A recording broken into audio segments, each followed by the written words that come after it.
the state of Israel looked into the eyes of the world and said, we do not care about your rights. And we were, strip searched, zip tied, and disappeared on police vans into one of the most notorious detention camps in the country, the Guantanamo Bay of Israel. One memory that will always stick with me was the day of our liberation from the detention camp.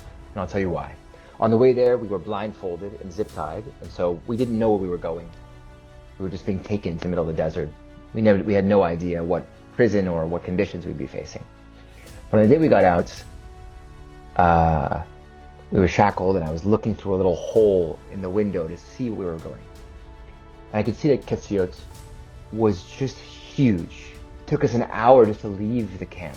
And there's a classic line from Israel, that we came to the desert and we made the desert bloom.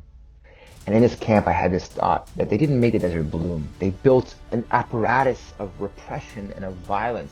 The U.S. government has been extremely hostile to our whole delegation, and to me in particular, while we were sailing to Gaza. Our evangelical Christian Zionist ambassador, Mike Huckabee, personally attacked me as a tool of Hamas, basically labeling me a terrorist.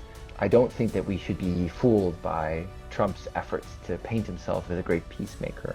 We need to be steadfast and clear-minded about what international law tells us. International law tells us that every people is entitled to a process of self-determination.